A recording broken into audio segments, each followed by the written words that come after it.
Vous écoutez Fréquence Sport avec Guillaume Nioul. Hello tout le monde, j'espère que vous allez bien et que vous passez un excellent week-end. Moi ça va nickel, en tout cas je suis super content de vous retrouver. Merci de nous écouter sur Fréquence Aiguezée. Ça faisait longtemps qu'on n'avait plus d'invités sportifs, et bien c'est chose faite parce qu'aujourd'hui on reçoit Brice Baudouin. Bonjour Brice. Bonjour. J'espère que tu vas bien, t'es bien installé. Très bien, merci. Allez nickel, aujourd'hui on va parler de boxe avec toi, c'est ça, t'es boxeur. C'est ça, ouais. Et en face on a Antonio Garcia. Bonjour Antonio. Bonjour Guillaume. Tout va bien, bien installé? Très bien. Alors les gars, aujourd'hui on a un chouette programme, on va parler de la boxe, de ton palmarès Brice, de celui d'Antonio aussi, de comment vous êtes arrivé dans la boxe, de toutes les règles de match, et j'espère qu'on va passer un bon moment tous ensemble. Allez, on se lance ça, et puis comme d'habitude on va s'écouter un petit peu de musique, et on va commencer tout de suite avec Placebo de Song to Say Goodbye. Juste après on aura Everlasting Love de Sandra, et puis on se retrouve pour attaquer dans le match comme on dit. Alors Brice, est-ce que tu pourrais nous expliquer un peu qui tu es, ton palmarès, qu'est-ce que tu as déjà fait en tant que boxeur? Donc je m'appelle Brice Baudouin, je suis boxeur professionnel. Actuellement j'en suis à 2 combats professionnels, 2 victoires par KO. Mais avant ça, en amateur, j'ai déjà fait 35 combats amateurs. Ah oui, quand même. Donc t'acceptes tout le monde. Ouais, en amateur, j'ai vraiment pris tout le monde. J'ai pris beaucoup d'expérience. J'ai 2 combats avec l'équipe nationale. Et j'ai terminé une fois vice-champion de la Ligue francophone.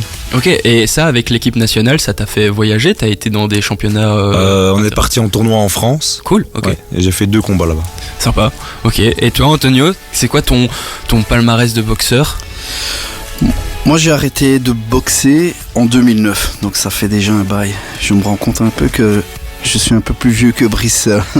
Mais ouais, donc il y a 15 ans que je boxe plus. J'ai eu une grosse blessure à l'époque, c'est pour ça que j'ai arrêté de boxer à l'âge de 22 ans. J'avais fait donc une carrière amateur, un peu comme Brice, avec plusieurs titres nationaux. Et puis je suis passé professionnel et j'ai su faire que 2 combats. J'en suis à peu près au même stade que Brice finalement. Okay. Et après 2 combats, j'ai dû arrêter, j'avais 22 ans. Blessure à l'épaule, déchirure, opération, puis une deuxième opération. Puis j'ai bien compris que je ne reboxerais plus. Et alors je me suis redirigé vers la salle d'entraînement pour un peu aider les plus jeunes et tous ceux qui avaient besoin de moi là-bas. Mon papa a toujours eu sa salle depuis les années 1990. Et alors j'ai aidé les jeunes et puis j'ai aimé ça et je suis devenu entraîneur. Ça fait maintenant donc 15 ans que j'entraîne et à peu près 12 ans que j'ai repris la rêne du club. Ouais, parce que toi Antonio, ton nom de famille c'est Garcia, c'est quand même un nom connu dans la boxe belge. Ouais, je suis issu de la grande famille Garcia. On est dans la boxe depuis les années 75, donc ça fait quand même 50 ans. Qu'on est dans le milieu, donc ouais, en effet on n'est pas débutants. On n'est pas débutants et puis tous avec des beaux palmarès, donc c'est toujours fun. En tout cas merci beaucoup d'être là avec nous. Je pense qu'on a le temps, oui, on va déjà entamer la deuxième question. Et alors c'est comment est-ce que tu es tombé dans le milieu de la boxe, Brice? Alors je suis tombé un peu par hasard, c'est grâce à mon père. Moi à la base j'étais joueur de foot. Ok. Et il a vu qu'il y avait un club tout près de chez nous à Beaumont. Et il m'a dit on irait bien une fois s'entraîner pour découvrir un peu le sport.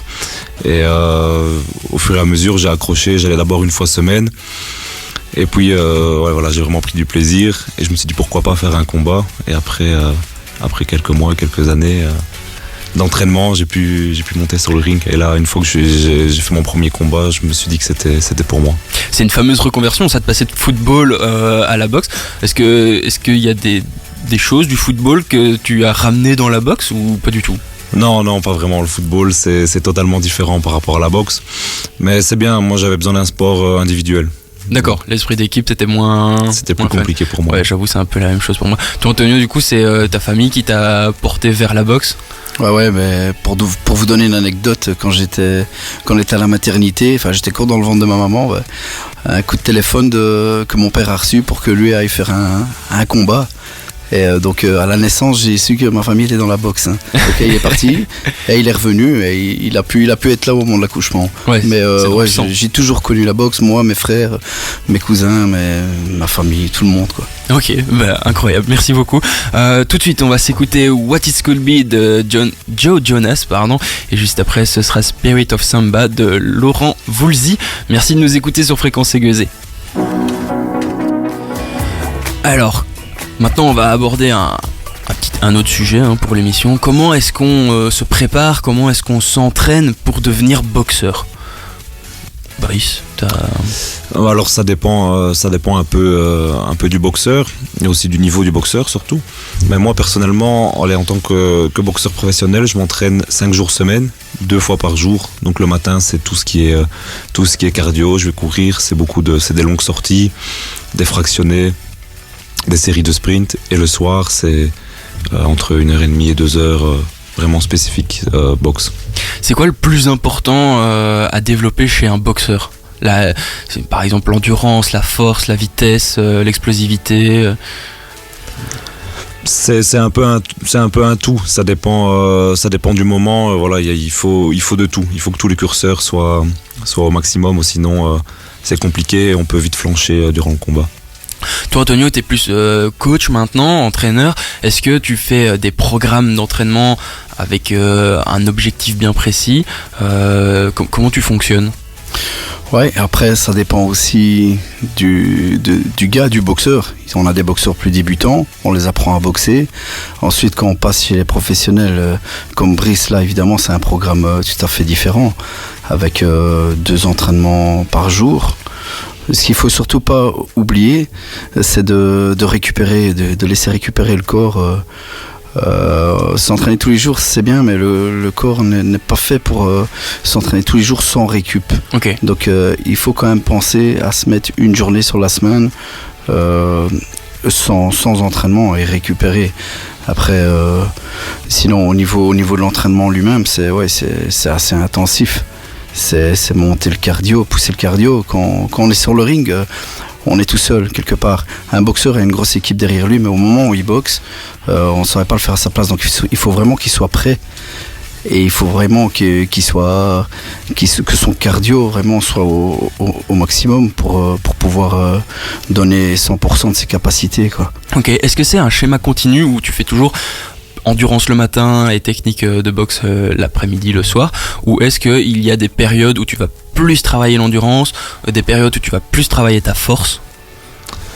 Ça dépend. Une préparation, par exemple, ici pour mon combat, elle a duré 8 semaines. Ok. Et en début de préparation, on va vraiment axer sur des entraînements plus durs, avec plus de fond. Donc le matin, c'est beaucoup de longues sorties. Le soir, c'est des entraînements très longs. On travaille beaucoup sur la force. Et voilà, et en fin de préparation, on va plus aller chercher l'explosivité, une fois que tout ce travail de fond est fait. Est-ce que il y a des séances de muscu ou c'est uniquement sur le ring, etc. Mais souvent, en général, un professionnel s'entraîne aussi en parallèle avec un préparateur physique, qui lui va lui faire tout ce qui est musculation, aussi cardio. Il faut travailler en alternance, préparateur physique. Donc il y a 3 types d'entraînement chez le boxeur en général. Si on veut pas parler par exemple de la natation, parce que ça c'est bon aussi, on va parler du footing, de la prépa physique et de la boxe proprement dite. Donc faut alterner les entraînements un peu, se faire son programme de la semaine et jouer avec 2 entraînements par jour, avec au moins un jour de récup, soit une dizaine d'entraînements par semaine. Et dans la séance d'entraînement technique, qu'est-ce que vous faites ? Est-ce qu'il y a des exercices qui reviennent d'office ou vous essayez d'aller chercher des nouveautés, des nouveaux exercices pour développer telle ou telle aptitude ? Ouais, là aussi ça dépend un peu du style du boxeur. On sait contre qui on va boxer. Enfin, déjà on ne le sait pas toujours, mais quand on connaît l'adversaire, quand on sait à qui on a affaire, on voit un peu, on analyse un peu si lui c'est un petit en taille, un plus grand, est-ce qu'on boxe à distance, est-ce qu'on travaille plus de corps à corps, on adapte par rapport à à la connaissance qu'on a du boxeur, quoi. Ok, d'accord, je vois. Merci beaucoup. Tout de suite, on va s'écouter OK de Katy Perry. Il me semble que c'est la dernière, et juste après, vous aurez Where Do You Go de No Merci. Alors pour nos chers auditeurs qui ne savent peut-être pas ce que c'est qu'un match de boxe, enfin si tout le monde sait ce que c'est qu'un match de boxe mais qui n'ont peut-être jamais vu ou qui vont venir au gala de boxe qui est organisé le 1er mars ici à Gueuset et où tu boxeras Brice, quelles sont les règles d'un match de boxe pour que tout le monde puisse bien comprendre ce qui se passe sur le ring? Alors je sais pas si Antonio veut commencer. Ouais, donc les règles d'un match de boxe, c'est la boxe anglaise, notre boxe à nous, c'est les poings. Donc c'est-à-dire qu'on ne tape pas avec les pieds évidemment, c'est des coups de poing sur la face avant du corps évidemment, jusqu'à la ceinture. Donc, pas en dessous de la ceinture. Pas en dessous de la ceinture. Okay. C'est pour ça qu'on voyait un petit peu les boxeurs, souvent ils ont des shorts avec des grosses ceintures, c'est pour un peu délimiter la zone. La distance où vous ne pouvez pas aller plus bas. Okay. Visage, corps. Ça c'est un peu la règle, c'est taper visage, corps, face, jamais à l'arrière et jamais plus bas que la ceinture. Après niveau temps, c'est combien de temps? Il y a combien de rounds? Donc ça dépend des niveaux, mais on peut commencer avec de la boxe éducative avec 3 rounds d'1 minute et on peut monter jusqu'en professionnel avec 12 rounds de 3 minutes dans les championnats. Ici au gala de boxe Fight for Life, qu'est-ce qu'il y aura comme match et comme en termes de rounds et tout ça? On va commencer par les plus jeunes avec des 3x1 et on va aller jusqu'à Brice avec 4 rounds de 3 minutes. 4 rounds de 3 minutes. C'est vrai que quand on se dit 4 fois 3 minutes, ça, dans la tête des gens, peut-être que 3 minutes, ils se disent c'est peu. Est-ce que c'est intense comme à tenir les 3 minutes? Ouais, ça peut paraître très court, mais déjà rien que passer 1 minute sur un ring, c'est très très long. Toutes les personnes qui sont passées par là peuvent le confirmer, mais non, c'est très très long, c'est intense. Et donc entre chaque round, qu'est-ce qui se passe? Il y a une petite pause? Oui, donc chaque round il y a 1 minute de récup où là le boxeur peut aller dans son coin, essayer et surtout écouter son coach qui va lui donner des conseils et alors se soigner s'il y a une petite blessure, boire un peu d'eau et surtout bien écouter quoi. Qu'est-ce qui se passe pendant cette minute là par exemple pour toi Brice? Il y a le fait d'écouter le coach, mais est-ce que tu appliques certaines choses pour essayer de récupérer plus vite? Ouais, en fait on a le droit, c'est pas obligatoire, mais on a le droit de s'asseoir sur un petit tabouret, de boire de l'eau. Ok. Et voilà, c'est surtout comme l'a dit Antonio, c'est écouter beaucoup les consignes du coach pour repartir, qui a lui un avis externe quoi. Ouais, d'accord, ok. Ouais, je vois. Lui, il va plutôt analyser ce qui se passe sur le ring et te dire quoi faire. C'est ça, en fait, l'entraîneur voit beaucoup de choses que le boxeur ne voit pas forcément en étant sur le ring. Ok. Comment est-ce qu'on décide, comment est-ce qu'on sait qui est le vainqueur d'un match de boxe? Ça c'est l'appréciation des juges, je vais dire. Si le combat est fort serré et que les deux sont très bons et c'est difficile à juger, mais de toute façon là c'est la responsabilité des juges de dire voilà lui a gagné ou ça marche par points dans tous les cas. D'accord. Donc, par round. Un 4 rounds par exemple, ça va se jouer au maximum 40 points, donc 10 par round. Tu as gagné, tu as 10 points. Si c'est le coin rouge à 10 points, le coin bleu à 9 points, là on est à 19 et ainsi de suite sur chaque round. Et puis on fait l'addition des points. Le pointage il se fait à l'appréciation du juge, c'est lui. Puis après on peut aussi avoir des points au moins à chaque round. Par exemple, un knockdown, il tombe, il est compté. En professionnel, c'est un point en moins. Un avertissement, par exemple, un coup irrégulier en dessous de la ceinture ou après plusieurs remarques frappées avec l'intérieur de la main, on peut avoir des points en moins aussi. Ok. Et pour avoir des points en plus, c'est quoi? C'est au nombre de coups portés à l'adversaire, au nombre d'esquives, je sais pas. Pas spécialement. Moi, je dirais, oui. Il y a des arbitres qui, eux, c'est plus sur qui fait plus de travail dans le combat. Il y en a d'autres, c'est qui en évite le plus. Il y en a d'autres, c'est peut-être qui en a donné plus. C'est pas spécialement compté à la touche, mais c'est aussi des fois à l'attitude. Ok. C'est fort varié, un jugement. Ça peut être controversé. On peut parler un peu du rôle de chaque personne sur un ring, parce que oui, il y a les deux boxeurs, mais tout autour, il y a quand même beaucoup de monde. En plus, sur le ring, il y a quoi? Il y a un arbitre, c'est ça? C'est ça, ouais. Il y a un arbitre qui va monter sur le ring avec les deux boxeurs. et qui intervient voilà, si jamais il faut donner des consignes, si jamais il faut séparer les boxeurs pour quand s'il y a un accrochage ou aussi pour retirer des points de pénalité comme l'a dit Antonio. Ok, et autour du ring, il y a encore d'autres personnes, il y a des juges de table, c'est ça Ouais, donc il y a d'office 3 juges. Ok. Pour ne pas avoir... il faut un nombre impair forcément, ou c'est 3 ou c'est 5. Maintenant on travaille beaucoup avec 3 juges, il y a un chronométreur, il y a évidemment le médecin, ouais, okay, il y a le speaker de la soirée, enfin il y a un peu de monde autour du ring. Ok, cool. Mais comme ça, pour les auditeurs qui viendront voir le gala, eh bien, ils auront toutes les infos pour bien décrypter les matchs. Tout de suite on va écouter Alexander Roof avec La fille sur le toit, et puis après on aura Et si tu sens de la Star Academy. Souvenirs, nouveautés avec un zeste de proximité. Ne cherchez plus, c'est Fréquence Aiguisée.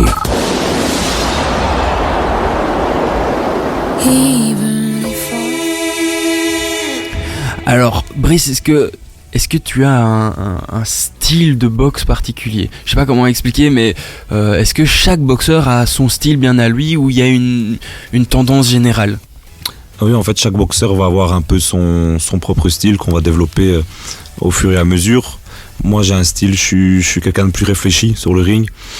J'aime bien toucher, vraiment sans me faire toucher. Pour moi, c'est ma vision de la boxe. Et donc, j'aime bien analyser mon adversaire, beaucoup contrer. Et j'aime bien, quand je touche, vraiment faire mal, quoi. Ok, ça se traduit par quoi ? Donc des coups plus précis et plus d'esquives que pour prendre le temps d'analyser ? C'est ça, être bien en garde, pas prendre de coups, okay. Bien remiser, être très précis. C'est ma vision de la boxe. Antonio, comment un boxeur peut faire pour trouver son style ? En fait, trouver son style, il va beaucoup s'inspirer s'il arrive à la boxe, parce qu'il a certainement déjà vu de la boxe, des vidéos, des films, des combats. Okay. Et il va certainement, et quand il arrive, il a déjà un petit peu son style. Après, nous, en tant qu'entraîneur, on adapte un petit peu son style de manière à prendre moins de coups, parce que la philosophie de mon club, c'est surtout toucher sans se faire toucher. Donc c'est bien de toucher ton adversaire, mais si tu te fais toucher aussi, on a égalité. Tu l'as touché 2 fois, t'as pris 2 coups, t'as pas spécialement gagné et t'as pris des coups. Et le but est vraiment de ne pas en ramasser, quoi. Okay. Les donner et ne pas les recevoir. C'est tout un travail. Ok, comment tu peux faire du coup pour...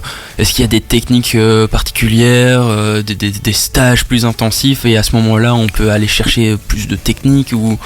Je travaille beaucoup les esquives avec les élèves, beaucoup de travail d'esquive avec des bâtons en frigolite, on essaie de pas se faire toucher, je les tape avec des bâtons en frigolite qui vont pas aller le blesser, mais quand il l'a pris, il sait qu'il devait esquiver. Okay. On travaille avec des élastiques, on a du matériel pour travailler les esquives. Et c'est à force de s'entraîner qu'on va y arriver, quoi. Ok, et est-ce qu'on peut dire que le style du boxeur est un peu propre à son gabarit, sa taille, ça s'adapte en fait ? Oui, bien sûr, on peut pas demander à, par exemple, un boxeur d'une 50aine de kilos d'avoir le même style qu'un poids lourd. Oui, ok, je vois. On adapte aussi en fonction de sa taille, de sa catégorie. Ok, super, merci beaucoup. Tout de suite, on va s'écouter les Maroon 5 avec Cold, et juste après, vous aurez droit à Find Your Cannibals de Good Things.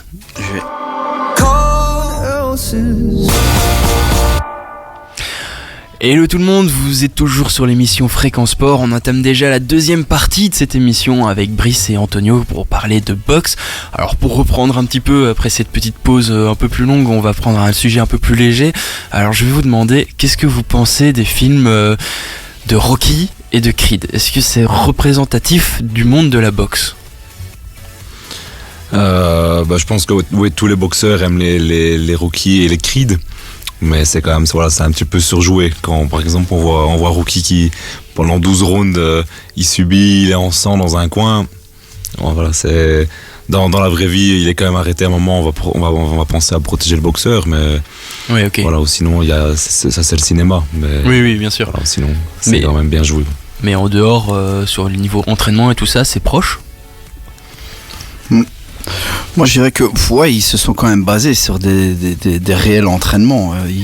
Ils ont fait ce film là et ils ont quand même été dans des salles de boxe. Il y a quand même eu des vrais coachs dans le film. Et pour vous dire, le seul vrai boxeur qu'il y avait dans le film, c'était simplement Paulie, qui dans le film n'était pas boxeur. Mais lui, c'est un réel boxeur. Ça, c'est une anecdote que j'ai. Ouais, lui il a un fameux palmarès. Hein. Mais en gros, ouais, je pense que les entraînements des boxeurs actuels pourraient faire ce type d'entraînement. Ouais, ça serait. Après, ouais, comme il disait, le film en lui-même, les combats, c'est un peu surjoué. En tout cas, ça a inspiré quand même pas mal de personnes. Ça a motivé des gens à boxer. D'ailleurs, quand moi à la salle, quand il y a les films Rocky qui passent sur une chaîne comme ou TF1 ou RTL ou peu importe, quand une chaîne assez connue, le lendemain, il y a quand même plus de monde à la salle. Ah ouais, t'as des gens qui viennent s'inscrire quoi le lendemain? Ouais, bien sûr. Ouais, il y a plus de monde, ça motive quelque part. Okay, c'est un film motivant. J'ai moi-même été motivé par ce film. Ouais, je comprends. Ça a une histoire quand même, quoi. Ok. Et ça pourrait arriver à un boxeur, par exemple, toi, Brice, de partir comme ils le font parfois pour changer de méthode d'entraînement, pour se préparer à un combat. Et je pense notamment à Creed quand il part et qu'il dans le désert pour faire un truc un peu plus brutal parce qu'il sait que son adversaire va être plus brutal. Ouais, bien sûr. Bon, après partir dans le désert, je sais pas, mais pas. Ouais, non, je vois, mais. En fait, c'est des camps d'entraînement. Ok. Donc voilà, il faut déjà un certain budget pour pouvoir partir. Ici, actuellement, on le fait pas encore parce qu'on n'a pas le budget, on n'a pas non plus le besoin nécessaire. Mais quand on prépare des plus gros combats, il y a des camps d'entraînement où on va rechercher des sparring partners un peu plus durs et rechercher aussi une autre expérience, parfois à l'étranger. Ok, moi je me rendais pas compte, je pensais que cette partie-là du film était peut-être un peu plus romancée, le fait de s'isoler, de partir comme ça, ok, cool, bon à savoir. Et est-ce que il y a aussi par exemple dans la boxe belge ou européenne des surnoms comme il y a dans Rocky, les talons italiens, je sais pas, le broyeur de mâchoire. Ouais, il y a des surnoms professionnels, on peut clairement se donner des surnoms. J'ai par exemple mon frère qui a quand même été champion de Belgique professionnel des poids moyens, Michel Garcia, et ensuite on a été faire un championnat WBO global en Angleterre. Lui, son surnom c'était la Ferrari du ring, parce qu'il avait quand même, il développait une certaine vitesse et on l'appelle comme ça quand on dit Michel Garcia. Ferrari. Donc c'est cool. Un nom il écrit sur son short et ça se fait. Et toi, Brice, t'as déjà un surnom ou pas encore? Non, moi j'ai pas encore de surnom. Ça viendra peut-être par après, mais pour l'instant. T'as une idée ou quoi? Non, pas du tout. Pour l'instant, non. Ça vient du boxeur ou ça doit venir de l'extérieur? Ça peut être un tout. Ça peut être un style du boxeur qui fait qu'il est fort rapide. On peut l'appeler. Le nom d'une voiture rapide, par exemple, comme on vient de le dire, c'est un peu aléatoire. Ok. Cool. Après, on va y réfléchir pour Brice. Ouais, c'est important pour le marketing du boxeur aussi, non? Ouais, tout à fait. C'est vendeur, hein. Super, merci. Tout de suite, on va écouter Cold Man de Céline Dion et puis après, je pense à vous de Lynn. Fréquence aiguisée. Bonne soirée. Alors comment ça se passe le championnat de boxe? Est-ce que c'est comme au foot, il y a plusieurs matchs et in fine on fait rencontrer les deux meilleurs pour devenir champion, ou comment ça se passe?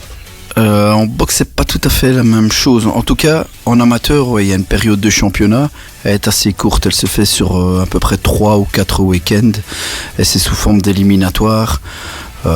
Tout dépend des combien dans chaque catégorie, et les catégories, on commence dans les catégories de poids et il y a donc on commence par exemple, si on est 8, on va commencer en quart de finale. Si on est 16, on est à chaque fois et ainsi de suite. Donc on peut commencer. Tournoi, quoi. C'est un tournoi. Ça s'appelle le tournoi francophone d'abord de la ligue pour être champion francophone.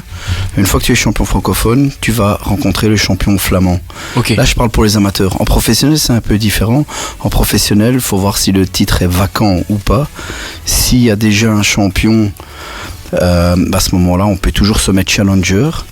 Et le rencontrer. Lui, il était un peu obligé de remettre sa ceinture en jeu au bout de 6 mois. C'est quoi le système de ceinture? La ceinture, elle montre le titre en fait? C'est ce qui symbolise le titre? C'est un peu symbolique. On dit j'ai la ceinture, c'est que tu es champion. En professionnel, on parle en ceinture.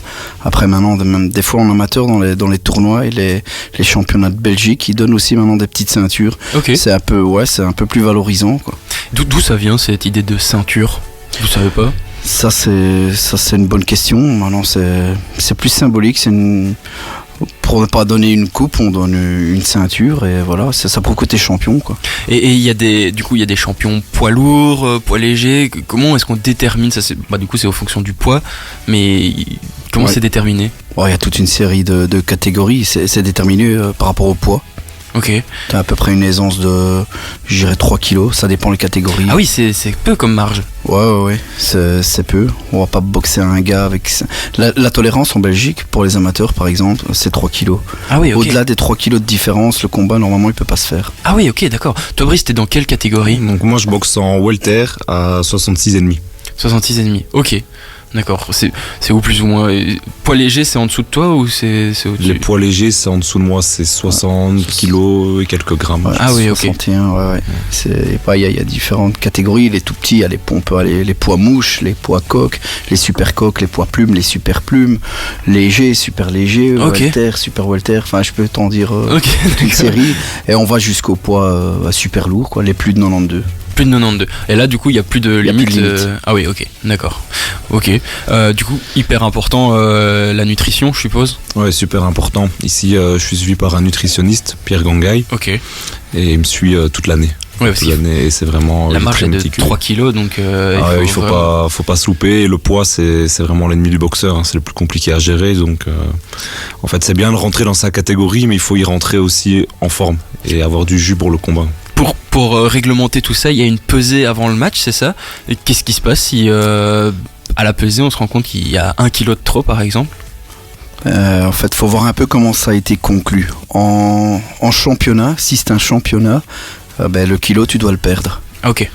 On donne un temps, normalement c'est 1 heure.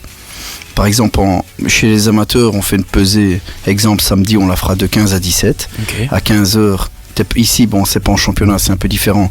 Mais le délégué peut refuser. S'il dépasse ces 3 kilos, imaginons, de tolérance, le club adverse peut demander, et le délégué aussi peut demander de les perdre. Ou sinon, le combat se fait pas. En professionnel, par contre, faut voir un peu comment ça a été conclu, comment le contrat il a été mis. Après, les pros, c'est possible aussi qu'on peut jouer sur la bourse du boxeur.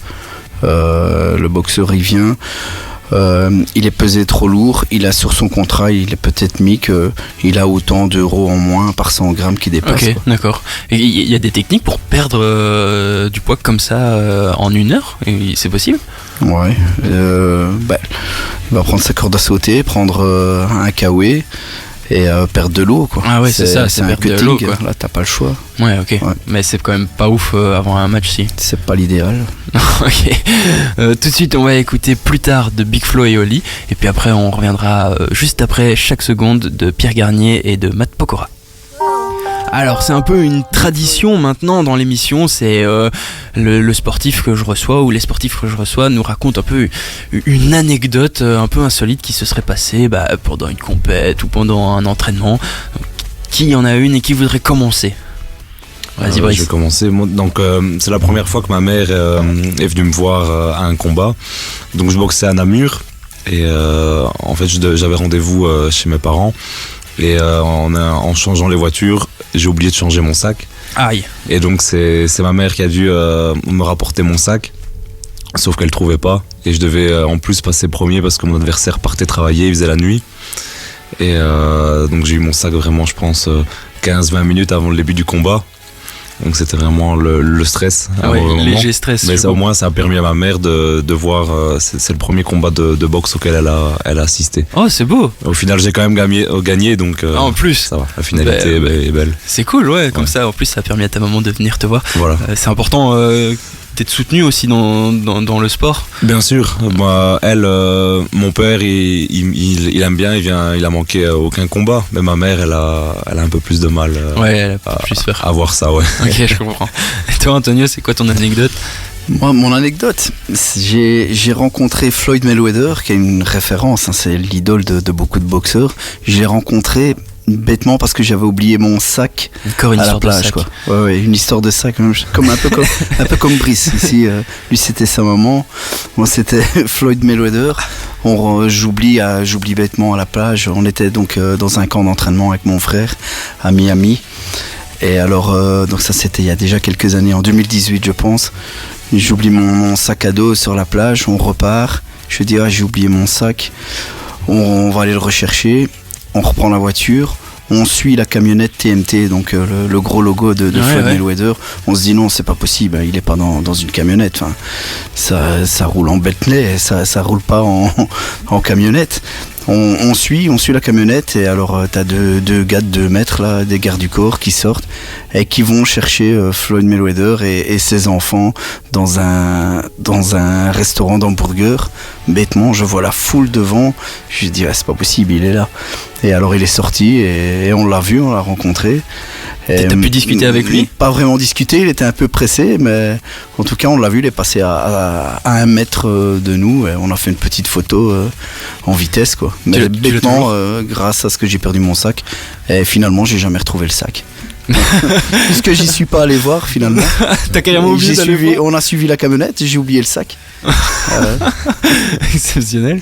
C'était ton idole à ce moment-là ou... Ouais, c'est une référence mondiale. Floyd Mayweather, c'est quand même, il a été champion du monde dans plusieurs catégories. Il est invaincu, il est encore invaincu aujourd'hui. Il boxe plus, hein, mais il a 5 ans, je pense que c'est 5 ans de combat et 5 ans de victoire chez les pros. Ah oui, ok. D'accord. Ouais, c'est du lourd. Ouais, c'est du lourd. Toi, Brice, t'as une idole comme ça que t'admires ou un boxeur ? Il y a plusieurs boxeurs que j'aime bien. J'aime bien Floyd Mayweather, j'aime beaucoup, de par son style. Mais sinon, vraiment un boxeur qui m'a marqué, qui m'a vraiment motivé, c'est comme beaucoup de personnes, je pense, c'est Mike Tyson.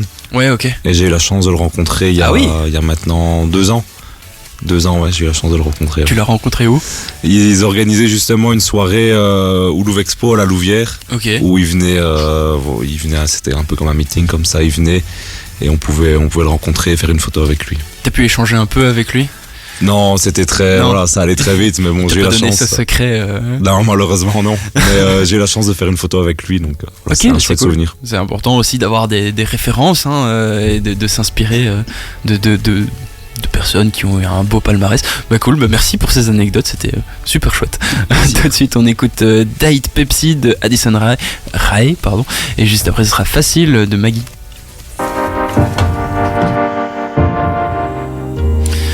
Alors Brice, on va parler un petit peu des objectifs que tu te fixes pour l'avenir. Quels sont-ils ? Alors mes objectifs déjà c'est d'aller chercher une victoire samedi. Ah oui. Vraiment sur le très court terme. Mais sinon, sur le court terme, c'est d'aller chercher la ceinture de champion de la Ligue francophone. Ok. Ça je dois encore voir avec mon équipe. On verra le bon moment, mais dans un avenir proche, normalement, je devrais participer au championnat. C'est qui l'a pour l'instant la ceinture ? Pour l'instant, si je dis pas de bêtises, c'était un Liégeois qui l'avait eu, mais je pense qu'il l'a laissée vacante. Ok. Donc et à ce moment-là, quand le titre est vacant, comment on fait pour aller le chercher ? Quand le titre est vacant, on se met challenger, tout simplement. Okay. Donc on est sur une liste, si je peux dire ça comme ça. Sur une liste, si c'est le premier qui va passer, le champion. Donc ici elle est vacante, donc il faut trouver le deuxième. Il faut trouver avec qui. Mais via la liste, ils sont plusieurs dans la catégorie. On sera certainement pas les seuls à vouloir la ceinture. Donc à voir qui s'inscrit et qui l'organise. Ok, et sur du plus long terme dans ta carrière, le goal ultime ? Sur le plus long terme, après j'aimerais bien aller le plus loin possible, donc ça passera sûrement par un championnat de Belgique, pourquoi pas le Benelux, et après peut-être aller chercher plus haut, mais bon ça... L'avenir nous le dira. Voilà. On t'espère en tout cas une belle carrière pour toi Brice et une belle carrière internationale peut-être. Merci beaucoup. C'est vrai qu'en Belgique on a qui comme boxeur ? On a Riyad Merhi qui a fait une chouette carrière. Après au niveau des noms, moi je connais pas bien si vous en avez. Il y en a beaucoup, pas mal. Il y en a pas mal. Il y a pas mal de bons boxeurs en Belgique. On a quand même du niveau. Donc je pense que la boxe belge a de l'avenir. Ouais, c'est vrai que... Mais en Belgique, j'ai l'impression que ces derniers temps, peu importe le sport, on commence vraiment à être très compétitif un peu partout. Donc tant mieux. C'est sûr. On a un peu de temps, on va en profiter pour faire un peu de promo pour samedi. N'hésitez pas à nous rejoindre samedi pour le gala de Box Fight for Life au profit de l'association Anne-Marie Nioul, et où vous aurez la chance de voir Brice boxer contre un adversaire qui vient en plus de Pologne exprès pour l'événement, donc c'est pas rien, hein. On peut dire que c'est un match européen du coup. C'est un combat international. Ouais, c'est ça. Pourquoi est-ce que donc le club des Garcia est partenaire de l'événement, pourquoi vous avez accepté cette proposition de venir joindre ces 11 fous qui se sont lancés dans l'organisation d'un gala? C'est une cause qui me tient à cœur, c'est une bonne cause, l'association Anne-Marie Nioul, donc on se bat un peu pour aider les gens qui sont souffrants du cancer et de la leucémie. J'ai moi-même dans ma famille quelqu'un qui a été victime de ça, de la leucémie. Ça m'a un peu motivé à vous aider, quoi. C'est super gentil, en tout cas on vous remercie encore 1000 fois, le club des Garcia. Et puis surtout n'hésitez pas à prendre vos places, en pré-vente, c'est 20€ et 17€ pour les étudiants. Et puis vous verrez, il y a une exhibition en début, c'est ça, avec vous allez avoir 6 exhibitions, 6 démos, vous allez même avoir des tout petits enfants de 7-8 ans, de 20 kilos, ça va être vraiment très beau à voir. Puis on va enchaîner avec les un peu plus lourds. Vous allez avoir des jeunes filles qui vont faire des combats d'exhibition. Ensuite on va passer au combat proprement dit, et là on aura du bon niveau. On aura des champions de Belgique en titre, la championne de Belgique en titre aussi chez Junior. On aura toute une série de combats avec des Namurois. Donc pour marquer le coup, on a appelé aussi les clubs de la région. Et alors on aura en ligne de mire le combat de Brice, pour clôturer la soirée, quoi. Moi j'ai hâte de voir Brice gagner. J'espère, hein. Oui, je suis sûr, ça va le faire. Tout de suite on va écouter Jennifer avec Les Jours électriques, et puis après Bendo pareil, et on se dira au revoir déjà. Bon week-end sur Fréquence Iguezé. Bon, c'est vrai que je me suis peut-être un petit peu emballé en vous annonçant Bendo, j'avais pas vu l'heure, mais donc on va déjà se dire au revoir maintenant en fait. Merci beaucoup de nous avoir écoutés sur Fréquence Iguezé pour cette édition spéciale box de votre émission Fréquence Sport. Un tout grand merci Brice, j'espère que t'as passé un bon moment. Merci à toi, c'était vraiment un bon moment. C'est super sympa, j'ai hâte de te voir boxer samedi, et n'hésitez pas à prendre vos places pour venir le voir boxer. Il y aura du spectacle. Ouais, si vous voulez mettre un visage sur la voix que vous venez d'écouter pendant 2 heures, eh bien, il vous suffit de vous promener dans Iguezé, il y a des affiches partout et c'est le monsieur qui lève les bras en l'air. Merci Antonio d'être venu, et encore un tout grand merci pour tout ce que tu fais pour le gala. C'est vraiment précieux pour nous. Avec grand plaisir, je pense que c'est une bonne initiative de votre part aussi. Ça me tenait à cœur d'y contribuer. Ouais, donc merci. J'espère qu'on sera nombreux. J'espère aussi. Un public nombreux ce week-end. Merci beaucoup. Tout de suite, vous allez être en bonne compagnie puisque vous allez écouter votre émission Funk, Soul et Consorts avec Marc Duchesne. Et juste après, vous avez le live d'une soirée DJ pas loin dans la région, qui sera aussi rediffusé sur Up Radio. Merci de nous avoir écoutés, et je vous dis à la semaine... Non, pas à la semaine prochaine parce que je serai légèrement occupé pour aller voir le gala de boxe, mais la semaine d'après, et on reçoit les vice-championnes du monde de cheerleading. Voilà, c'est pas banal non plus. Dans 2 semaines du coup. Fréquence Iguezé. Bon week-end.